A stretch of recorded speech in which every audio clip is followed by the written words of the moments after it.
Важни аспекти при използване на ръчни пелетни печки.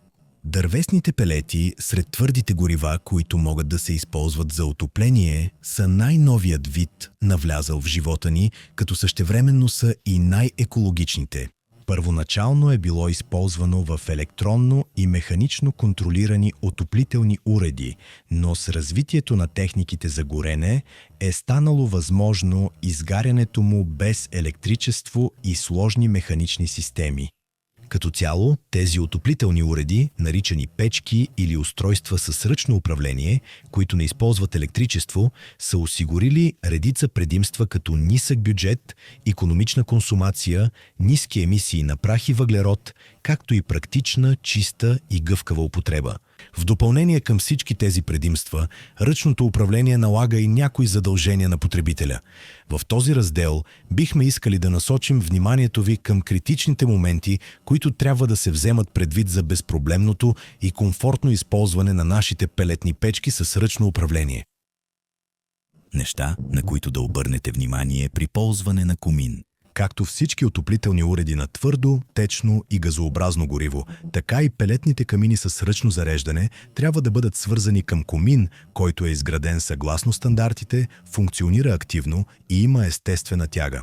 Ако коминът не е изграден съгласно стандартите и тягата му е слаба, не се препоръчва използването на пелетна камина. Защото пелетите да горят и гравитационната система за подаване да работи както е проектирана, в горивната камера трябва да има необходимото количество кислород. Факторът, който осигурява достъпа на кислород, е всъщност коминната тяга. Поради тази причина в комина, към който са свързани ръчните пелетни печки, трябва да бъде постоянно осигурена минимална тяга от 10 паскала. В противен случай печката не може да достигне пълно ниво на горене. В този случай горенето, което по проект трябва да е извън тигела, започва да се случва вътре в него. Тигелът за горене се нагрява, а пелетът загрява останалите пелети в поточната линия. Загретите пелети се разширяват и започва процесът на карбонизация. По време на карбонизация пелетите залепват една за друга. Разширените и слепнали пелети, които се движат с затруднения, обикновено започват внезапно да текат, когато пламъкът намалее. Потокът на пелетите се нарушава. Внезапно постъпващите пелети потискат огъня в горивната камера и причиняват прекомерно задимяване в горивната камера на камината. Този дим, който не може да бъде отведен през комина, се опитва да излезе от бункера за пелети. Същевременно пелетите, падащи върху жаравата в горивната камера, когато достигнат температура на запалване, димът пламва и печката със силен пукащ звук започва да гори.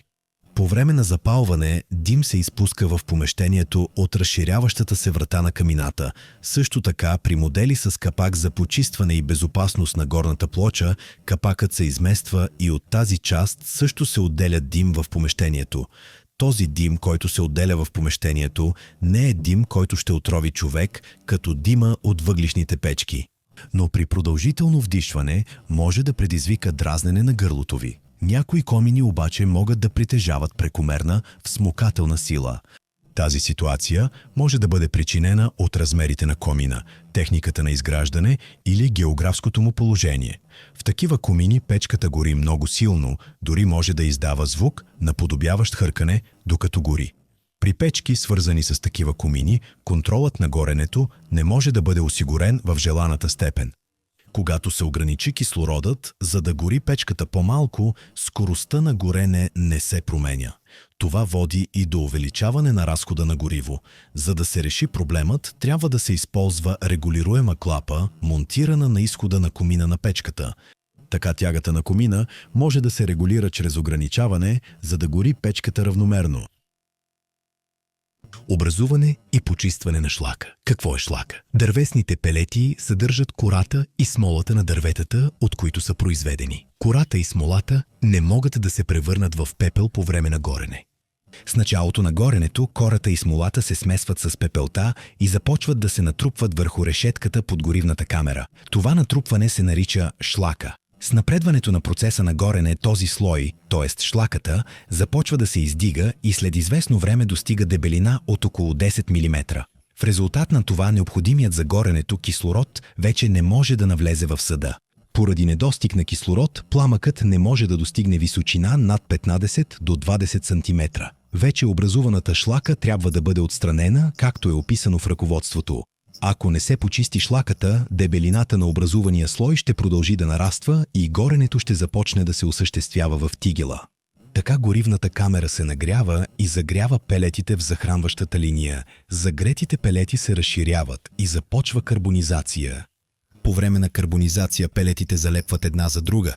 Разширените и слепнали пелети, които трудно се движат, започват внезапно да се изсипват, обикновенно когато пламъкът намалява. Потокът на пелети се нарушава. Внезапно пристигащите пелети потискат огъня в горивната камера и причиняват прекомерно задимяване в горивната камера. Този дим, който не може да бъде изхвърлен през комина, се опитва да излезе от бункера за пелети. Същевременно с това пелетите, които падат върху жаравата в горивната камера, когато достигнат своята температура на запалване, димът се възпламенява и печката започва да гори, издавайки силен пламтящ звук. По време на самото пламтене, разширяващият се капак на горивната камера изпуска дим в околното пространство. Освен това, при модели с капак за почистване и безопасност в горната плоча, капакът се измества и от тази част също се отделя дим в помещението. Този дим, отделен в помещението, не е дим, който да отрови човек, като дима от въглищните печки. Но ако се вдишва дълго време, може да раздразни гърлото ви. Как да разберете, че е необходимо почистване на шлаката? След като печката гори известно време, ако при напълно отворен въздух или ако е бил ограничен и сега е отворен, пламъкът не се покачва и не изпълва горивната камера, значи е време за почистване на шлаката. Времето за образуване на шлака варира в зависимост от вида дървесина, от която са произведени пелетите, качеството на производство и нивото на кислород, постъпващ в печката. Поради това при всяка нова покупка на пелети, времето за образуване на шлака трябва да се измерва, както е описано. Напълнете резервоара си, като оставите входа за кислород напълно отворен и запалете печката си. Запишете часа на запалване и осигурете горенето й, без да намалявате мощността на печката или притока на кислород. Наблюдавайте горенето на всеки час и проверете часа, когато височината на пламъка спадне с 15 до 20 см. Времето от първоначалното запалване до спадането на пламъка до 15-20 см е времето за образуване на шлака при максимален кислороден приток. Извършете почистване на шлаката, както е описано в ръководството. Също така почистване на шлаката трябва да се извършва и при гасене на печката. За да измерите времето за образуване на шлака при напълно затворен достъп на кислород, напълнете резервоара си и запалете печката си. Запишете часа, в който сте запалили печката и осигурете тя да гори в продължение на 1 час, без да намалявате огъня. След изтичането на 1 час, затворете напълно притока на кислород. Наблюдавайте горенето на всеки кръгъл час и проверете часа, когато височината на пламъка спадне с 15 до 20 см. Времето между първото запалване и спадането на пламъка до 15-20 см е периодът на образуване на шлака с минимален приток на кислород. Извършете почистване на шлаката, както е описано в ръководството. Също така, почистване на шлаката трябва да се извърши и при изключване на печката. Как се регулира температурата? За разлика от електромеханичните печки, при ръчните пелетни печки регулирането на топлината не може да се осъществява чрез количеството пелети, защото при ръчните печки пелетите трябва да се изсипват в горивната камера по определен от гравитацията начин. Размерите на линията за подаване на пелети са проектирани по такъв начин, че да осигуряват този равномерен поток. Ако има стеснения в тази област, тогава потокът се нарушава. Ако потокът се наруши, подаването може да бъде напълно прекъснато и това да доведе до изгасване на печката. Или, докато пелетите текат на прекъсвания, обикновено в моменти, когато пламъкът намалява, те започват да текат внезапно. Внезапно постъпващите пелети потискат огъня в горивната камера и предизвикват прекомерно задимяване в помещението на камината. Този дим, който не може да бъде отведен през комина, се опитва да излезе от хранилището за пелети. Заедно с това, когато пелетите, падащи върху жаравата в горивната камера, достигнат температура на запалване, димът се възпламенява и печката започва да гори с силен пукащ звук. При пламване от разширяващия се капак на камината излиза дим в помещението.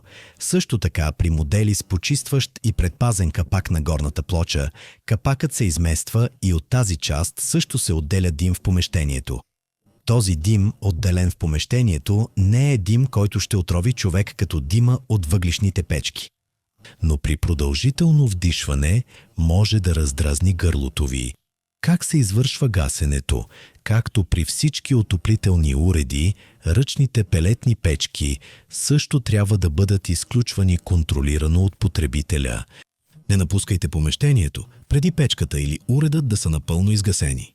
Двете най-големи грешки при гасенето на ръчни пелетни камини са да се мисли, че камината ще изгасне сама веднага след затваряне на лоста за подаване на пелети и когато пелетите в бункера свършат. За безопасно гасене винаги трябва да се следват стъпките, описани в ръководството за употреба. Особено трябва да се уверите, че рамото за пелети е напълно затворено, клапата за кислород е напълно отворена и задължително да се почисти шлаката. Безопасност при употреба по време на сън.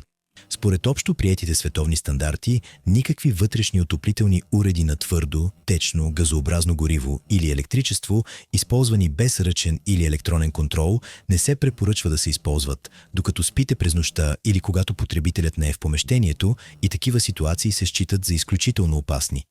Неблагоприятни атмосферни условия, като например силни бури, както и чужди предмети, попаднали в комина, могат да възпрепятстват нормалната му тяга, докато вие спите. Тъй като няма как да се намесите, е възможно печката да започне да изпуска дим във вътрешността на помещението.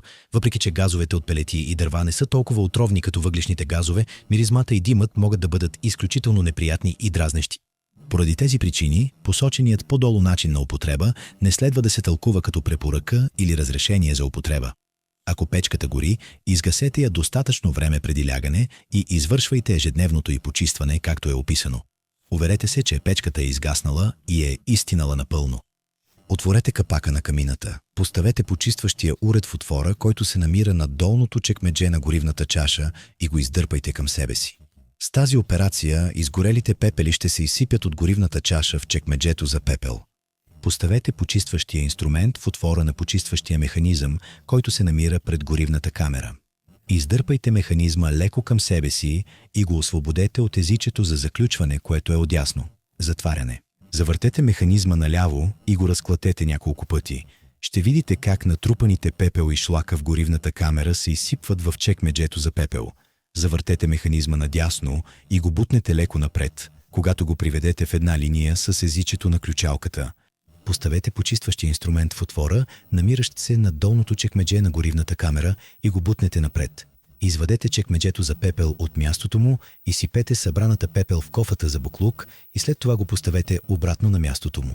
След ежедневно почистване напълнете резервоара си и запалете печката отново. Използвайте я през цялата нощ с напълно отворен вход за кислород, защото ниският приток на кислород ще съкрати времето за образуване на шлака. Ще трябва да се събудите за по-кратко време и да почистите шлаката. При напълно отворен достъп на кислород печката може да гори сама толкова време, колкото сте установили при измерването на времето за шлака. Например, ако сте определили времето на 6 часа, трябва да се събудите след 6 часа и да извършите почистване на шлаката, както е описано. Ако това не се направи, може да се сблъскате с проблемите, споменати под заглавието «Образуване и почистване на шлака». В обобщение, проблеми възникват, когато не се спазват критичните правила за употреба при тягата на комина, образуването на шлака, регулирането на топлината и процесите на гасене. Прекомерно образуване на дим в горивната камера на камината поради внезапен поток на пелети, разпространение на дим в помещението, внезапно и шумно пламване, както и изместване на почистващия и предпазен капак. Когато се сблъскате с тези проблеми, задължително проверете комина си. Уверете се, че коминът е чист и тягата му е достатъчна на стабилно ниво. Ако бункерът за пелети е пълен, изпразнете го и почистете гърлото за подаване на гориво с четка. Също така почистете чрез изтъргване с подходящ инструмент мястото, където горивната камера се съединява с линията за подаване на пелети. Защото някои пелетни гранули и прах, засегнати от топлина, може да са залепнали по горивната линия и съединението на горивната камера. Тези остатъци може да причинят потокът на пелетите да остане нарушен. Поради значителните разлики в употребата на пелетни печки спрямо други, не използвайте вашата печка, без да прочетете и разберете напълно ръководството за употреба. През първите няколко дни на употреба бъдете много внимателни и потърсете помощ от ръководството.